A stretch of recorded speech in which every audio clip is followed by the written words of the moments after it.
Senhor, eu preciso de um milagre. Do pastor Benny Hinn. O começo do seu milagre. A partir do momento em que fiquei curado da minha gagueira, Deus me deu um apetite insaciável pela sua palavra. Ansiava saber tudo o que fosse possível sobre o poder milagroso do Senhor. Dia após dia, noite após noite, eu devorava a Bíblia. Quando mais lia, mais me dava conta de que Deus não quer que seus filhos vivam enfermos. Ele quer restaurá-los e curá-los. Um dia orei. Assim como o Senhor me curou, entregou-lhe a minha vida para que outros possam conhecer a sua salvação, o seu Espírito, a sua unção e o seu poder que opera milagres. Eu tinha perguntas a fazer? Sim. Havia muitas coisas que eu precisava que o Senhor revelasse por meio da sua palavra. Como a doença entrou pela primeira vez no mundo? Qual é a relação entre o pecado e a doença? Deus quer que sejamos curados? O que aconteceu na cruz com relação à cura? Qual o papel do sangue de Cristo na cura? Por que o corpo de Deus precisou ser quebrado? A pessoa pode perder o seu milagre? O perdão é necessário para a cura? Qual a relação entre a nossa alma e a nossa saúde? O Senhor impõe quaisquer condições para realizar um milagre? Qual a ligação entre cura e adoração? Qual o papel da fé? O que a palavra diz sobre a proteção da nossa saúde? A história da criação não deixa dúvidas de que Deus formou um mundo belo e livre, em que não havia doenças nem morte. Viu Deus tudo quanto tinha feito, e eis que era muito bom. Gênesis 1:31. Como o pecado entrou no mundo? A Escritura torna claro que quando Deus criou Adão, ele não era um homem doente, mas cheio de saúde e vida. Em vista de Adão trouxeram a doença e a morte à família humana. Pelo que, como por um só homem entrou o pecado no mundo, e pelo pecado a morte, assim também a morte passou a todos os homens. Por isso que todos pecaram. Romanos 5:13. O pecado trouxe a doença e a morte, e desde o momento da transgressão de Adão, tem havido um castigo ligado à desobediência do homem para com Deus. Israel, por exemplo, padeceu de enfermidades por causa dos seus pecados. Deus disse através do profeta Miqueias: assim eu também te enfraquecerei, ferindo-te e assolando-te por causa dos teus pecados. Miqueias 6:13. Mais que um resgate. O plano de Deus para remir o homem foi enviar seu filho para nascer como ser humano e morrer na cruz pela nossa salvação. Mas o que aconteceu no Calvário foi muito mais que isso. Como descobriremos, Cristo não trouxe só a redenção, mas fez provisão para a nossa saúde. Você pode perguntar: desde que a doença veio ao mundo por meio de Adão, isso não significa que todas as pessoas têm de adoecer? De forma alguma. A doença pode estar à nossa volta, mas não é da vontade de Deus que seu povo viva enfermo. A cruz fez provisão tanto para a nossa salvação, como para a nossa cura. Jesus derramou seu sangue pelos nossos pecados, mas seu corpo foi quebrado pelas nossas enfermidades. As profecias do Antigo Testamento previram que Cristo iria suportar pela nossa cura. Quem deu crédito à nossa pregação? E a quem se manifestou o braço do Senhor? Porque foi subindo como renovo perante ele, e como raiz de uma terra seca. Não tinha parecer nem formosura, e olhando nós para ele, nenhuma beleza víamos, para que o desejássemos. Isaías 53, 1 e 2. Jesus, o braço do Senhor, devia sair de uma Israel espiritualmente morta, como raiz de uma terra seca. Antes da crucificação, o Senhor foi açoitado e golpeado, como profetizado em Isaías 56. Sua barba foi arrancada do rosto, sua forma estava tão desfigurada e sua face tão distorcida que as pessoas não o reconheciam. O Salmo 129:3 diz: os lavradores araram sobre as minhas costas, compridos fizeram os seus sulcos. Podemos então ver por esta descrição como o Senhor foi golpeado. Essa a razão de Maria Madalena não tê-lo reconhecido no jardim. Da última vez que o vira, ele tinha sido espancado de tal forma que não podia acreditar que fosse a mesma pessoa. O profeta Isaías escreveu: era desprezado e o mais rejeitado entre os homens, homem de dores, e que sabe o que é padecer. E como um de quem os homens escondem o rosto, era desprezado, e dele não fizemos caso. Certamente ele tomou sobre si as nossas enfermidades, e as nossas dores levou sobre si, e nós o reputávamos por aflito, ferido de Deus e oprimido. Isaías 53, 3 e 4. Nos inteiramos depois porque isso precisava acontecer, mas ele foi ferido pelas nossas transgressões e moído pelas nossas iniquidades. O castigo que nos traz a paz estava sobre ele, e pelas suas pisaduras fomos sarados. Isaías 53, 5. Muitas pessoas deixam de entender o que realmente aconteceu no Calvário. Quando falamos sobre salvação, não podemos ignorar que Deus também proveu a nossa cura. O grande resgate que foi tanto profetizado como cumprido incluía mais que a salvação espiritual. A Escritura nos diz em Jó 33, 24: então terá misericórdia dele e lhe dirá: livra o que não desça a cova, já achei resgate. Depois enviou então seu filho como resgate e para livrar-nos da cova do pecado. Mas há ainda mais. Veja Jó 33, 25, onde nos é também prometida a cura mediante o mesmo resgate. Sua carne se reverdecerá mais do que na sua infância e tornará os dias da sua juventude. Creio que o plano de Deus inclui salvação, assim como provisão para nossa cura. Crer e comporta-se. O Novo Testamento está cheio de relatos dos milagres que acompanharam o ministério de Cristo e dos seus seguidores. Quando começaram as curas, porém, elas eram quase sempre ligadas à salvação e a uma vida reta. Quando Jesus curou o homem no tanque de Betesda, que estivera paralítico durante 38 anos. Depois Jesus encontrou no templo e disse-lhe: eis que já estás são, não peques mais, para que te não suceda coisa pior. Jó 5,14. Você pode dizer: por favor, Senhor, preciso desesperadamente de um milagre.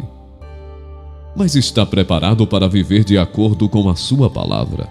Quando Cristo cura você, Ele pede que ande retamente. Devemos esperar continuar sadios se prosseguirmos pecando? Lembro-me da história de uma mulher em Los Angeles que foi curada de surdez. Deus abriu seus ouvidos num serviço de cura dirigido por Aimee Semple McPherson durante a primeira parte deste século. Várias semanas depois, a surdez voltou e a mulher compareceu a uma das reuniões da evangelista.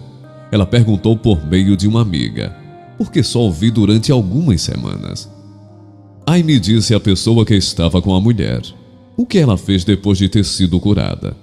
Voltou ao trabalho, a amiga respondeu. Onde ela trabalha? Quis saber a evangelista. Ela é garçonete num bar, foi a resposta. Aimee disse então: você acha que Deus abriu os ouvidos dela para voltar e ouvir coisas torpes? Jamais devemos esquecer que depois de Cristo ter encontrado a mulher adúltera, Ele lhe disse: vai-te e não peques mais. João 8,11. De quem é a culpa? Quando dizemos que a doença entrou no mundo por causa da queda de Adão, devemos também compreender que nem toda enfermidade resulta do pecado. Encontrei muitas pessoas que ficaram doentes por causa da sua insensatez e desconsideração evidente das leis básicas da saúde. Elas estavam enfermas, não por terem pecado, mas por não tratarem adequadamente seus corpos. Isto se explica tanto aos cristãos como aos pecadores perdidos. O seu médico, por exemplo, pode dizer-lhe para evitar alimentos gordurosos, porque as suas artérias estão ficando entupidas. Se deixar de ouvir a advertência, não culpe Satanás por ter causado o ataque cardíaco. Do mesmo modo, quem sabe que o fumo causa câncer no pulmão, não deve fumar 3 maços por dia. Pareceu-me sempre presunçoso que as pessoas esperem que Deus as cure, quando a sua desobediência foi a causa do problema. Requisitos prévios para a cura. Sempre me emociona ler passagens das Escrituras que falam sobre a nossa saúde. Muitas pessoas deixam de reconhecer que existem pré-requisitos para sermos curados. Em outras palavras, o Senhor fará sua parte quando fizermos a nossa. Como podemos ficar prontos para receber um milagre? É isto que a palavra diz: bendize, ó minha alma, ao Senhor, e tudo o que há em mim, bendiga o seu santo nome. Bendize, ó minha alma, ao Senhor, e tudo o que há em mim, bendiga o seu santo nome. Bendize, ó minha alma, ao Senhor, e não te esqueça de nenhum de seus benefícios. Ele é que perdoa todas as tuas iniquidades e sara todas as tuas enfermidades. Salmos 103, 1-3. O Senhor nos promete ainda mais. Ele é o Deus, quem redime a tua vida da perdição e te coroa de benignidade e de misericórdia, quem enche a tua boca de bens, de sorte que a tua mocidade se renova como a águia. O Senhor faz justiça e juízo a todos os oprimidos. Salmos 103, 4-6. Quando começa o milagre da sua vida? Quando você passa a bendizer o Senhor do fundo da sua alma e com todas as forças do seu ser. É compreensível, quando estamos em meio a uma crise pessoal, que só possamos pensar em clamar pedindo ajuda. Algumas pessoas clamam ao Senhor, como se estivessem discando o número de emergências para pedir auxílio. Elas se aproximam do Senhor enfocando o seu problema. Ó Senhor, dizem elas, sei que não sou digno, mas preciso desesperadamente do Senhor agora. Em vez de fazer isso, temos de passar tempo louvando e adorando a Deus por quem Ele é. Deveríamos dizer: obrigado, Senhor, por derramar o seu sangue na cruz. Obrigado, Senhor, por remir a minha vida da destruição. Louvo ao Senhor por seu poder de cura. Depois de bendizê-lo, a Bíblia nos diz: não te esqueças de nenhum só de seus benefícios. Veja bem, há 7 benefícios que devemos lembrar. Servimos a um Deus que: 1. Perdoa as nossas iniquidades. 2. Cura as nossas enfermidades. 3. Resgata a nossa vida da cova. 4. Coroa a nossa vida de favores e misericórdias. 5. Sacia nossa boca com coisas boas. 6. Nos rejuvenesce como a água. E 7. Nos defende. Como a palavra de Deus nos faz ver claramente, os benefícios não tratam só da nossa salvação, mas também da nossa saúde, e nos diz para nos lembrarmos de todos eles. Quando as pessoas duvidam o que Deus fez, elas limitam a sua bênção. Os filhos de Israel aprenderam essa lição, voltaram atrás e tentaram a Deus, e duvidaram do Santo de Israel. Não se lembraram do poder da sua mão, nem do dia em que os livrou do adversário.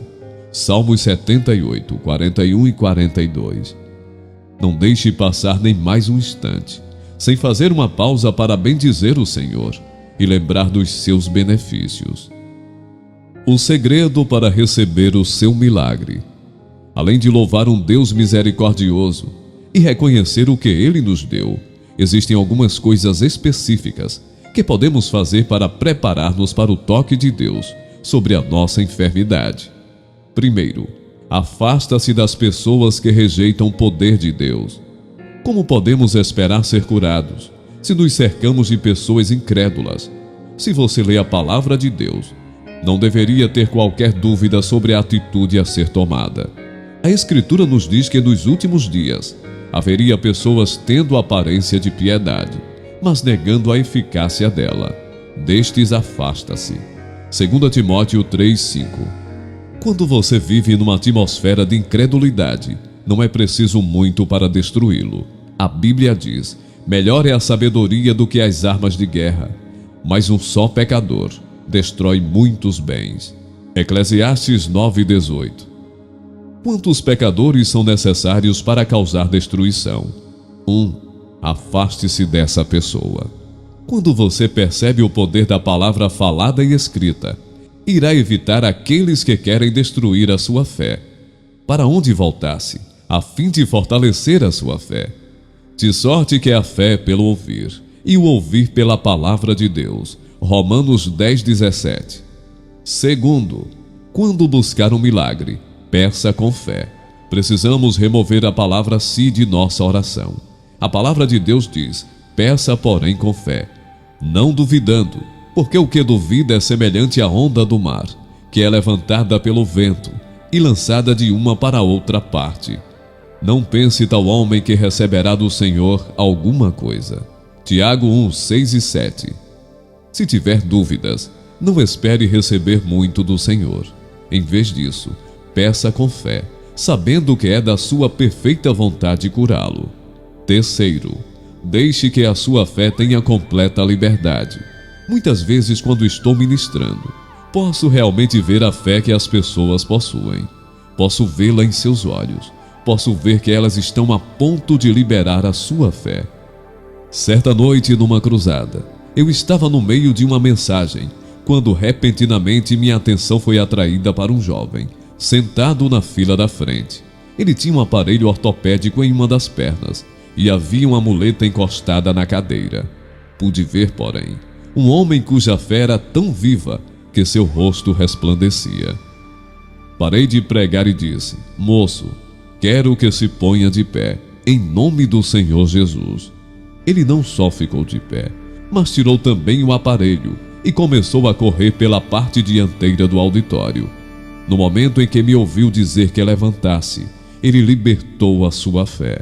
Foi isso que ocorreu nos dias do Novo Testamento. Certa vez, quando o apóstolo Paulo estava pregando em Listra, havia um homem presente que era leso dos pés, coxo desde o ventre de sua mãe, o qual nunca tinha andado. Atos 14:8. A Bíblia registra que este ouviu falar Paulo, que fixando nele os olhos, e vendo que tinha fé para ser curado, disse em voz alta: levanta-te direito sobre teus pés. Ele saltou e andou. Você lembra da história dos 10 leprosos, que se encontraram com Jesus, quando ele estava viajando pela pequena aldeia? Parando a uma certa distância, eles levantaram a voz dizendo: Jesus, mestre, tem misericórdia de nós. Lucas 17:13. Quando o Senhor Jesus os viu, ele disse: ide e mostrai-vos aos sacerdotes. E aconteceu que, indo eles, ficaram limpos. Quando ocorreu a purificação? Quando foram. Eles libertaram a sua fé. Se eu lhe pedisse para contar-me a sua maior necessidade, qual seria ela? Qualquer que seja o problema, é vital que se aproxime do Senhor com espírito de louvor, agradecimento e uma fé viva. Esse é o começo do seu milagre.